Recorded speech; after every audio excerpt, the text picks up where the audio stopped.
Imlek baru saja berlalu, suasana yang identik dengan musim hujan.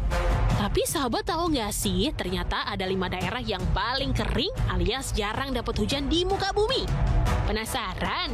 Ayo kita mulai! Di tempat kelima ada Wadi Harfa di Sudan. Kota Wadi Harfa yang ada di Sudan ini termasuk yang jarang banget didatengin hujan. Saking jarangnya hujan di kota ini, suhu setiap harinya berkisar 53 derajat Celcius. Kota ini juga berbatasan dengan gurun Sahara sehingga mendapatkan pengaruh iklim gurun. Ditambah lagi, angin subtropis dari Eropa membuat kawasan ini jadi jarang didatangi hujan. Rata-rata hujan di Wadi hanya 2,45 mm per tahun.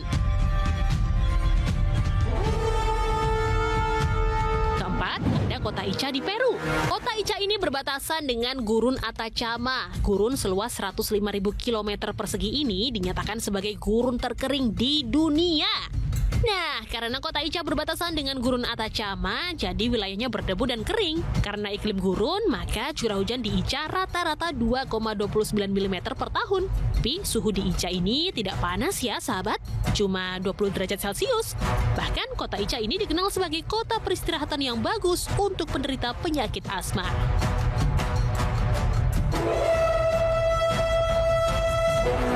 Ketiga, ada kota Arica di Chili. Kota Arica di Chile ini merupakan kota pelabuhan. Nah, meskipun Arica adalah kota pelabuhan alias di pinggir laut, tapi udaranya sangat kering.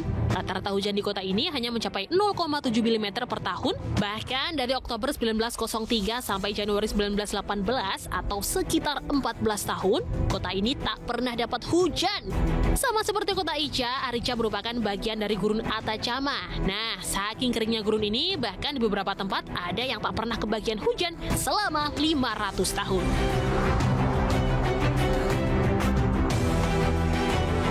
Kedua, ada Al-Kufrah di Libya. Al-Kufrah merupakan bagian dari Gurun Sahara yang ada di Libya. Gurun Sahara merupakan padang pasir terluas di dunia dengan luas 9,2 juta kilometer persegi. Gurun ini juga meliputi 11 negara di Afrika Utara dan bagian yang paling kering ya yang ada di kawasan Libya ini. Saking jarangnya hujan, rata-rata hujan tahunannya cuma 0,5 milimeter. Nah, di posisi pertama ada The Dry Valley Antartika. Yap, bukan di wilayah gurun pasir ya sahabat, melainkan di tengah-tengah dataran es. McMurdo Dry Valley yang ada di benua poros selatan bumi ini dinyatakan sebagai tempat yang tidak pernah mengalami hujan sama sekali. Padahal sekelilingnya terdiri dari es, salju, hingga glasier alias salju yang mencair. Kawasan ini dikelilingi pegunungan yang sangat tinggi, akibatnya kelembapan udara sangat rendah sehingga suhu di sini lebih panas dari kawasan sekitarnya, yaitu minus 70 derajat Celcius. Nah, bagaimana sahabat? Pilih sesekali main hujan atau kering terus-terusan sampai bertahun-tahun?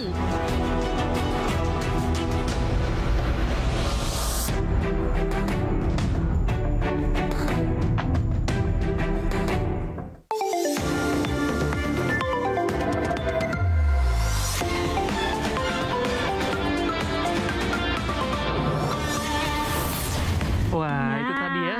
Kita melihat tempat-tempat terkering ya. Tapi pilih yang mana nih? Yang kering terus atau hujan terus? Sebenarnya pinginnya sedang-sedang aja. Betul, sih ya. ada hujannya, ya ada keringnya juga kayak di Indonesia ini. Iya, gitu. kayak di Indonesia. Meskipun sekarang lagi musim hujan terus musim ya. hujan. Ya udah, sebelum kita mulai kita sapa dulu nih sahabat iya, RTV, jadi lupa kan. Hai Halo, sahabat selamat RTV. malam. Ketemu lagi di Lensa Indonesia Malam. Kali ini bersama saya Kenia Gusnaini dan juga rekan saya Oscar Haris. Oke, nah informasi yang pertama nih Kar, ini bikin sedikit agak bergidik sih ya. Kenapa itu? Soalnya ini ada wisatawan yang kesurupan, Oscar. Wisatawan kesurupan, abis dari mana emangnya tuh? Nah itu dia, mau tahu nih dari mana? Dari pantai selatan. Wah. Oh, dengar namanya sih ya agak-agak maklum ya. Nah, tapi seperti apa sih nih kayak bisa sampai wisatawannya kesurupan nih ya? Kita lihat yuk. Bilang mana ya? Di sekitar mana? Sawit. Jauh amat ada yang kesurupan ya sahabat. Tapi kok seragam si bapak yang megangin kayak nggak asing ya? Loh, petugas damkar bisa juga nanganin yang kerasukan begini. Wah, serba bisa ya. Jadi sahabat, minggu malam kemarin para petugas damkar di kota Bogor tiba-tiba kedatangan sejumlah wisatawan asal Tangerang yang sedang dalam perjalanan pulang setelah menginap di kawasan Pantai Sawarna, Lebak, Banten. Nah, salah satu pewisata wanita kayaknya kelelahan. Terus jadi begini deh. Satu malam katanya di sana. Pulang ke sini, pulang jalanan. Setelah berupaya menenangkan korban dengan doa serta pemijatan tangan dan kaki sekitar 15 menit, wanita 20 tahun ini akhirnya sadar dan kembali melanjutkan perjalanan pulang bersama teman-temannya. Wah, keren juga ya petugas damkar zaman now, bisa ngusir roh jahat. Dari Bogor, Jawa Barat, Wawan Supriyatna, RTV. Ya, untungnya bisa langsung tertangani ya. Ya, tapi ini yang menjadi perhatian itu tadi loh. Ternyata petugas damkar juga bisa menangani orang kesurupan. Luar biasa semuanya bisa ya. Nah, tentunya ini bikin kita berhati-hati juga ya. Dimanapun Anda berada juga harus berhati-hati. Apalagi dalam kondisi yang seperti saat ini musim hujan juga membuat kita berhati-hati. Cuaca ekstrim ekstrim, ya benar banget nih. Makanya kita juga kemanapun kita berada itu harus ya itu tadi hati-hati. Apalagi nih seperti di Probolinggo, Jawa Timur ya. Gara-gara hujan deras disertai juga dengan longsor. Betul. Dan juga ini kan anginnya kencang gitu ya. Akhirnya jembatan rusak parah dan tidak bisa dilalui oleh warga. Nah, itu kan di Probolinggo ya. Ini kalau di Jember angin kencang juga menyebabkan atap sekolah rubuh. Aduh, di mana-mana ini ya. Iya, untungnya nggak ada korban jiwa. Langsung ya kita lihat ya. Cuaca ekstrim yang melanda Kabupaten Probolinggo, Jawa Timur menyebabkan arus Sungai Kertosono mengalir deras dan debit air sungai meningkat. Akibatnya 3 jembatan putus dan hancur sehingga menyebabkan aktivitas 2.500 warga di Desa Semboro terganggu, terutama di Dusun Gilih yang terisolasi. Karena tak bisa melintasi sungai karena derasnya air sungai, pihak BPBD memberikan bantuan darurat dengan menyeberangi warga dengan menggunakan perahu karet. Tidak ada korban jiwa, namun setidaknya ada 8 kecamatan yang terdampak cuaca ekstrim di Probolinggo. Terjadi hujan mulai dari sore hari sampai malam sehingga menyebabkan ada 8 kecamatan yang terdampak oleh bukan hanya banjir tapi cuaca ekstrim termasuk angin, longsor. Sementara itu di Jember, Jawa Timur, cuaca ekstrim menyebabkan atap bangunan 2 ruang kelas SD Negeri Curah Nongko 3 roboh. Robohnya atap sekolah ini terjadi sesaat setelah hujan disertai angin kencang melanda wilayah Jember. Tidak ada korban jiwa dalam peristiwa ini karena pihak sekolah sudah mengevakuasi para siswa. Ada bunyi geledak gitu ya. Ada waktu itu pembelajaran ada di kelas 1. Kemudian saya perintahkan untuk keluar semuanya. Kemudian kira-kira satu jam kemudian ada bunyi geledak, itu juga semuanya sudah jatuh. Para siswa kelas 1 dan 2 terpaksa dipindahkan ke ruang lain agar kegiatan belajar mengajar tetap berjalan. Dari Probolinggo dan Jember, Jawa Timur, Happy Lailatuansyah, Galeh Mega, RTV. Nah, tahu kan kalau setiap hari itu sampah-sampah di sekitar kita itu selalu diangkut ke TPS gitu ya. Betul, Kebayang nggak ya. sih kalau TPS itu disegel? Lah, terus mau buang kemana dong? Nah ini dia, ini TPS tempat pembuangan sampah sementara di Pasar Caringin, Kota Bandung itu resmi disegel sama Kementerian Lingkungan Hidup, Kak. Waduh, ini dengar-dengar kabarnya juga kenapa disegel selain ada penumpukan sampah, pengelola pasar juga dinilai gagal untuk melakukan pengelolaan sampah ini. Makanya sampahnya jadi mungkin menimbun dan akhirnya sekalian deh disegel kan. Waduh, berantakan banget nih sampah. Kebayang ya gimana kotor dan baunya di sekitar area ini. Timbunan sampah yang ada di TPS Pasar Caringin, Kota Bandung ini buangan dari pasar dan juga masyarakat sekitar. Makanya Kementerian Lingkungan Hidup dan dinas terkait di Jawa Barat akhirnya turun tangan. TPS ini disegel setelah adanya aduan masyarakat terkait penimbunan sampah yang terjadi di lokasi tersebut.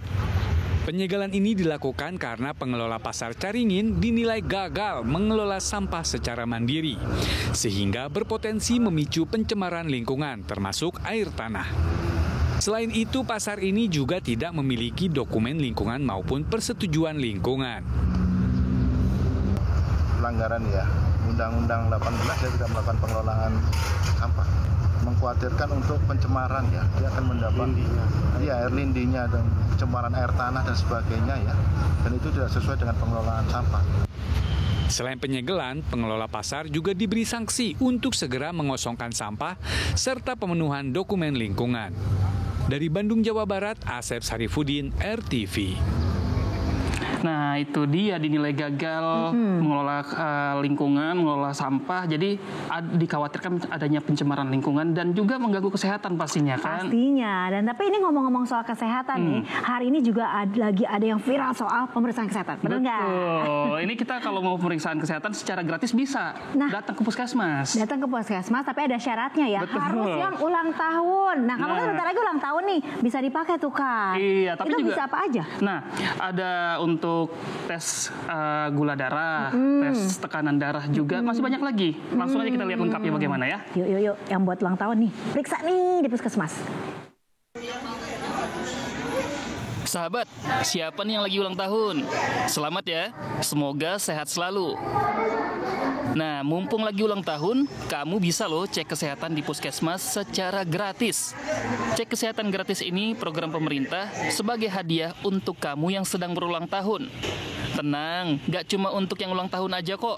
Pemeriksaan kesehatan gratis ini juga melayani ibu hamil, bayi, anak usia sekolah, dan lansia. Pantesan aja, sejak pagi tampak sejumlah orang yang mengantre untuk memeriksakan kesehatannya di Puskesmas Jalan Puter, Kota Bandung. Kalau untuk gratis kan alhamdulillah ya. Dan itu kan hanya untuk satu, yang dulu itu ya, satu pemeriksaan gitu. Kalau sekarang kan general check up tuh banyak. Jadi harusnya biaya banyak ya. Alhamdulillah kalau gratis, jadi kita nggak ada biaya gitu. Antusias warga menyambut program pemerintah ini juga dirasakan di Cengkareng, Jakarta Barat. Sebelum datang ke puskesmas, mereka sudah daftar lebih dulu di aplikasi ponsel mereka. Kemudian verifikasi di puskesmas, lalu lanjut ke pemeriksaan deh. Gampang kan? Untuk mendapatkan pemeriksaan gratis, kamu harus terdaftar sebagai peserta BPJS aktif. Selain itu, juga harus mengunduh aplikasi Satu Sehat di ponsel kamu. Nah, buat kamu yang lagi berulang tahun, masa berlakunya 30 hari setelah ulang tahun ya. Jangan lupa juga bawa dokumen pendukung seperti KTP dan kartu keluarga. Kalau semuanya udah terpenuhi, kamu bisa memeriksakan beberapa jenis kesehatan, mulai dari tumbuh kembang anak, gula darah, tekanan darah, dan masih banyak lagi. Diharapkan program cek kesehatan ini dapat mencakup seluruh wilayah di Indonesia, baik di kota-kota besar maupun daerah terpencil. Nah, kalau kamu, kapan ulang tahunnya? Dari Jakarta dan Bandung, Jawa Barat, Reza Heri Pamungkas, Bayu Rohman, RTV. Wah, ini semoga bermanfaat ya, karena tadi ternyata nggak hanya ulang tahun ya kan ya, tapi untuk ibu hamil, untuk anak-anak juga bisa ya. Oke, nah selanjutnya nih sahabat RTV, kalau ngomongin soal kolong jembatan, kan, kira-kira yang ada dalam pikiran kamu itu seperti apa sih? Iya, ini pasti yang kepikiran sama kita rawan kriminal, begitu ya, terus kotor, bau dan gitu. ya berantakan gitu ya, bener kumuh gitu ya. Nah, tapi kolong jembatan yang satu ini berbeda nih Kar. Jadi di Bandung, Jawa Barat ada kolong jembatan yang tadinya emang kotor, kumuh gitu ya, pokoknya berantakan dan bau, itu disulap, berubah jadi bersih, terus banyak lukisan-lukisan di dindingnya, jadi indah. Oh, ada mural-mural begitu ya kurang lebih ya. Waduh, jadi penasaran kita. Langsung kita lihat ya.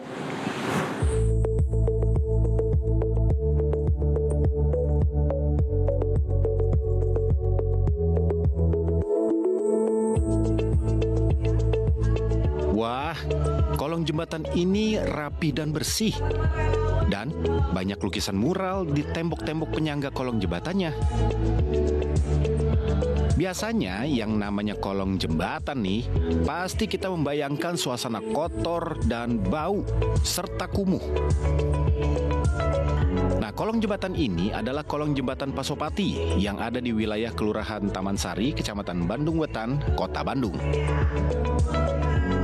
Dulunya, kolong jembatan Pasopati ini terkenal rawan dan kumuh. Tapi pemerintah Kota Bandung pun menyulapnya menjadi tempat wisata yang ramah anak dengan warna-warna yang cerah. Lukisan-lukisan mural ini pun memiliki makna menghargai kebudayaan dan lingkungan. Jadi ini ada unsur edukasinya, bagaimana kita mencintai kebudayaan, bagaimana kita mencintai lingkungan kita, itu sebenarnya. Ini proses pengerjaannya berapa lama? Total sih targetnya sih 2 bulan ya, tapi ini sudah jalan sebulan lah, kira-kira gitu. Jadi ini tinggal setengah lagi menuju pos polisi Ciamplas. Nah, sahabat, proyek penataan kolong jembatan Pasopati ini akan dilakukan sepanjang 300 kali 32 meter dan akan memakan waktu 2 bulan. Dan proyek ini nggak main-main loh sahabat, karena melibatkan 50 orang yang terdiri dari para seniman dari berbagai komunitas dan jajaran Dinas Sumber Daya Air serta Bina Marga. Ya, semoga mural di kolong jembatan Pasopati ini awet ya, dan jauh dari tangan-tangan jahil yang bisa merusak tempat ini. Dari Bandung, Jawa Barat, Asep Saripudin, RTV. Wah, cantik ya. Iya loh, kolong jembatan bisa secakep itu kalau dihias dengan mural. Semoga tetap terawat seperti itu ya, tetap terjaga ya. Nah, dari Bandung kita udah ngeliat yang indah-indah tadi ya, mural. Kita mau geser dikit nih ke Surabaya, mau kulineran. Ini kita punya rekomendasi kuliner ya. Ini perpaduan antara kuliner Indonesia dengan Italia. Italia kan pasti biasanya tuh pizza dong. Spaghetti gitu ya. Nah, ini tapi kita ngambil pizzanya. Kalau dari Italia, terus Indonesianya martabak yang dipadukan bentuknya. Oh, martabak dipaduin sama pizza. Jadi kayak apa ya? Lezatos juga nggak ya? Kita lihat yuk.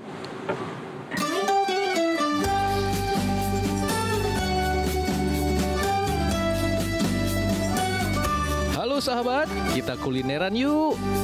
Tahu pizza dong? Adonan bertabur daging dan saus khas Italia itu loh.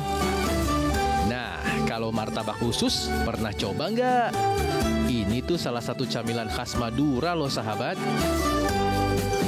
Nah, di kota Surabaya, Jawa Timur, ada juru masak yang jago banget memadukan kedua hidangan beda negara tadi.